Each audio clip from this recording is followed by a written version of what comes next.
There's a reason people get nostalgic for Windows XP. It was simple. It was clean, it got the job done. In other words, it was everything that Windows 11 isn't. If you've used Windows 11 recently, you know exactly what I'm talking about. The endless pop-ups asking you to sign in to a Microsoft account, the advertisements baked into your start menu, the AI assistant you never asked for that somehow keeps finding its way back onto your taskbar. And the bloatware? So much bloatware. But here's the thing. The problems with Windows 11 aren't just Microsoft dropping the ball. This is all by design. It's part of a process that's been unfolding for years. And once you understand how it happened to Windows, start to see the same pattern everywhere else too.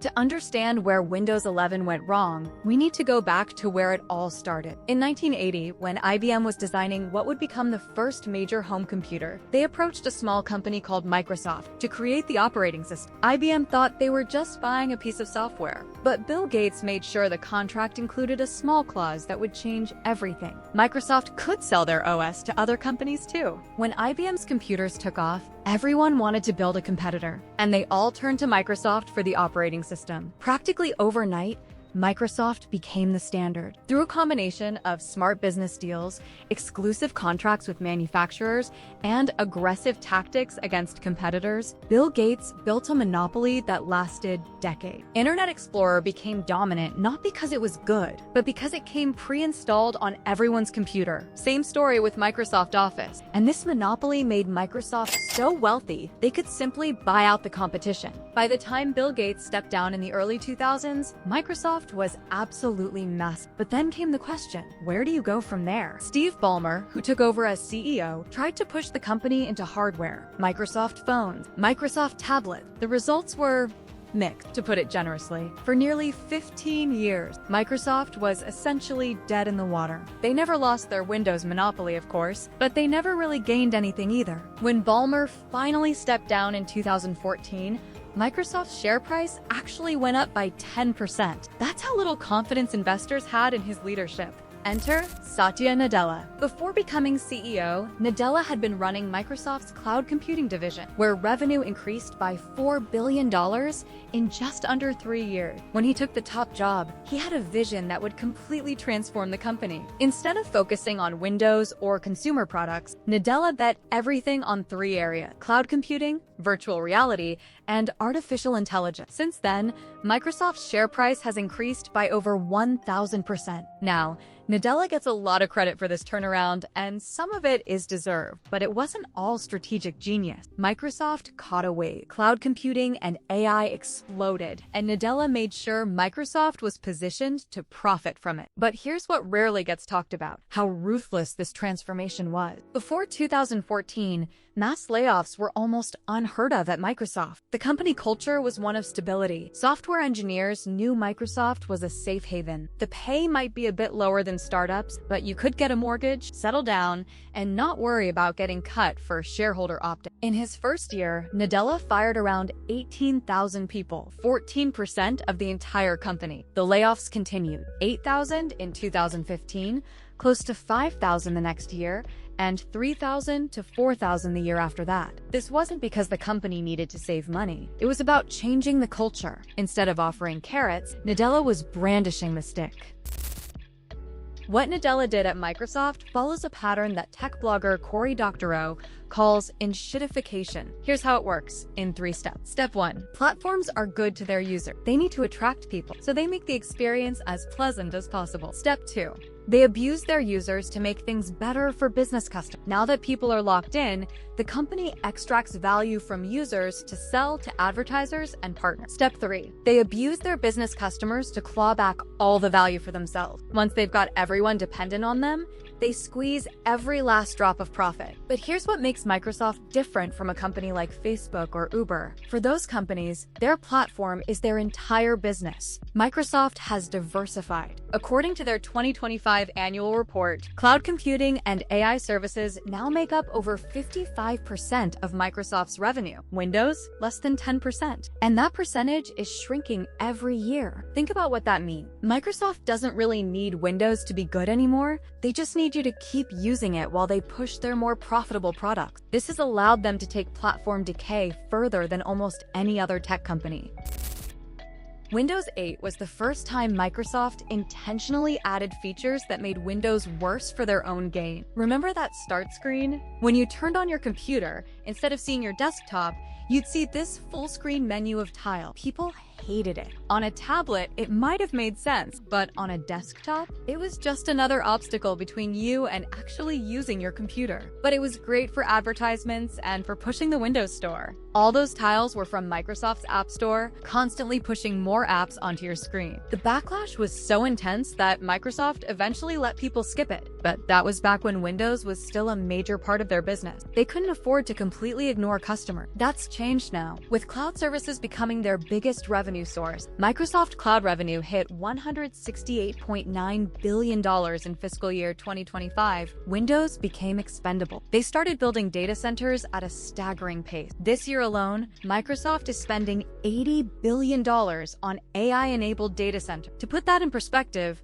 that's more than the GDP of over 100 countries. And where does Windows fit into all of this? It's become a delivery mechanism for pushing their more profitable services.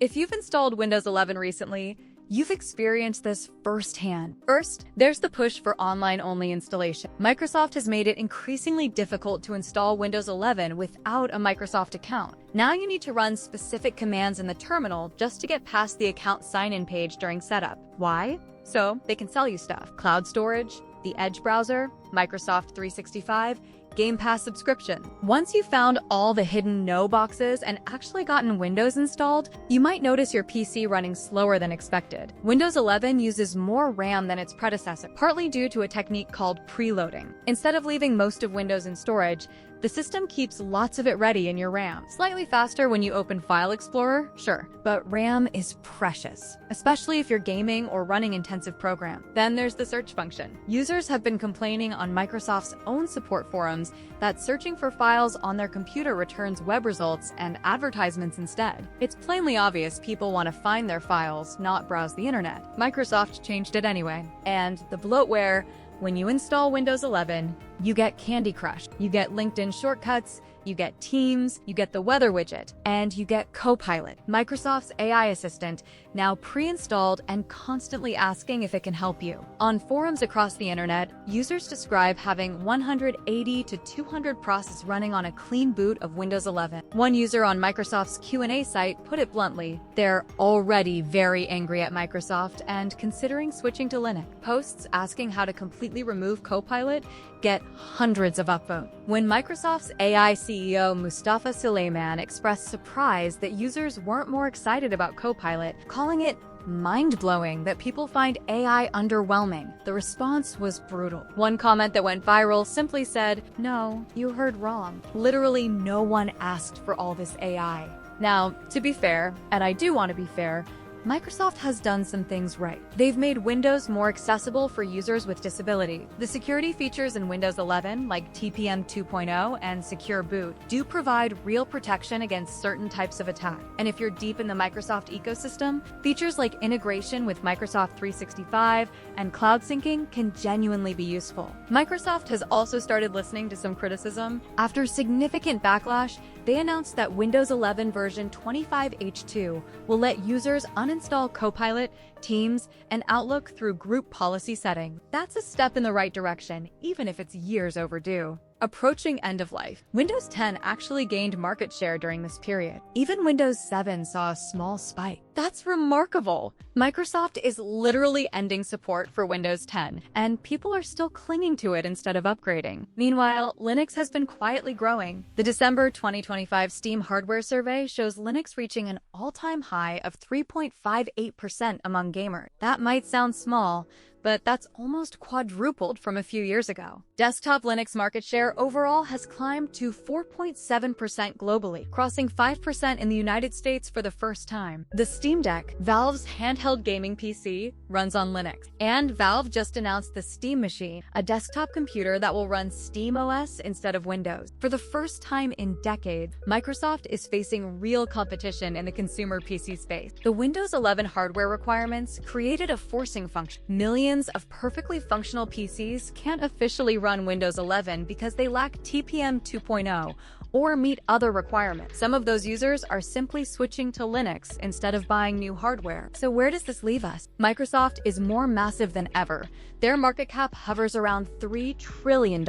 Azure is growing at 34 to 39% year over year. They own a significant stake in OpenAI. They're spending $80 billion a year on AI infrastructure. But it all depends on the AI bet paying off. All those data centers, all those investments, they're built on the assumption that AI demand will keep growing exponentially. If that demand stalls, or if a competitor beats them to the next breakthrough, Microsoft is left holding an enormously expensive bag. And every time they make Windows worse to push their cloud services, they push more users toward alternatives. It's a slow leak, but it's happening. The lesson here extends far beyond Microsoft. We're seeing the same pattern across the tech industry. Companies build platforms that users depend on, then slowly degrade the experience to extract maximum profit. It works in the short term. It's great for quarterly earnings. But eventually, if you push people hard enough, they start looking for the exit. For now, most of us are stuck with Windows. The switching costs are real. The software compatibility issues with Linux, while improving, still exist. And most people don't even know there's an alternative. But the numbers don't lie. For the first time in a generation, Windows is actually losing ground. And it's not because the alternatives got better. It's because Microsoft got worse. If Microsoft wants to keep their monopoly, they might want to remember what made Windows great in the first place. Simplicity, reliability, getting out of the user's way. You know, everything Windows 11 isn't. What's your experience been with Windows 11? Are you sticking with Windows 10 until the bitter end? Maybe you've already made the jump to Linux. Let me know in the comments. If you found this interesting, subscribe for more. I'll see you in the next one.